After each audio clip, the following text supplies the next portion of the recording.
in the middle of so much data. Someone could say, well, these countries and regimes accepted the deal and committed willingly. Nobody forced them. I will ask this question to the American economist, Richard D. Wolff. Hi, Professor Wolff. How are you? Very good. I'm very glad to be here. What can you tell me about the so-called economic hitmen and corporations or institutions that strangle countries' economies? First of all, it happens all the time. It is nothing new.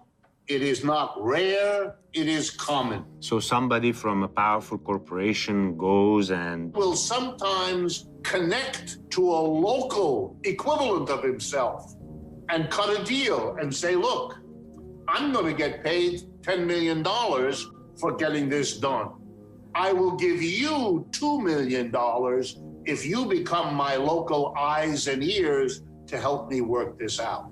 Forgive me if I will sound naive. Isn't the country receiving this loan participating willingly in this terrible deal?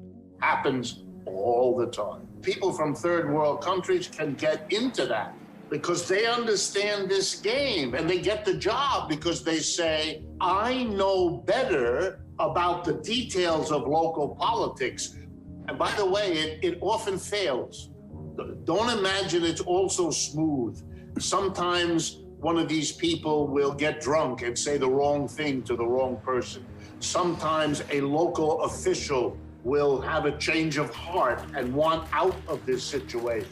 Sometimes people who take a portion then get blackmailed by somebody else who knows they did that, and now they have to get out of that. International credit is a very complicated, sneaky, personal business that can have all the different twists and turns that you can imagine. Sometimes we have whistleblowers, people who speak up out of principle. This could change things, actually, right?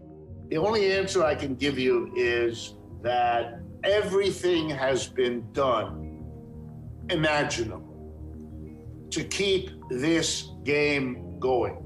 And one of the most important things is that when you get caught, either nothing is done or one or two individuals are punished, but you never change the basic system. And let me be for a moment the advocate of the banker who initiates this.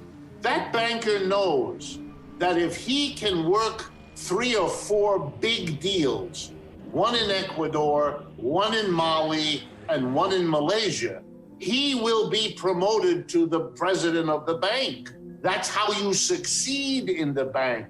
They don't care how you do it. You shouldn't embarrass the bank, of course. But your job is to get that loan done. So if you don't, because you are honest or you have scruples, you are shooting yourself in the foot. You are destroying your own career. So often you will, if you know these people, they will tell you they have no choice. And that it's important for people to understand. This is a systemic problem.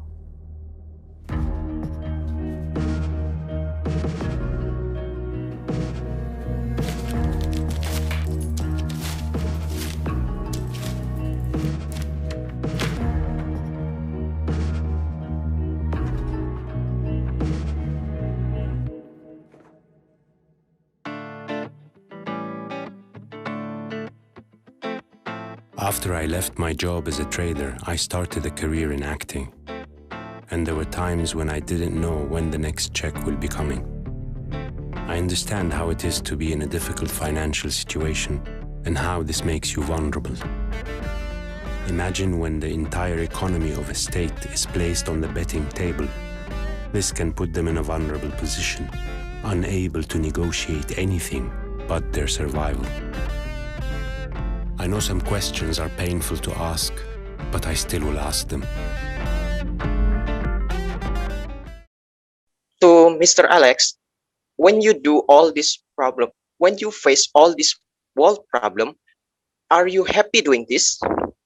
or you do this based on fear, or you do this based on, oh, I angry at the system. What is your emotion when you do this? Thank you. Very As a good question. gladiator. Very good question. I'm a fighter in spirit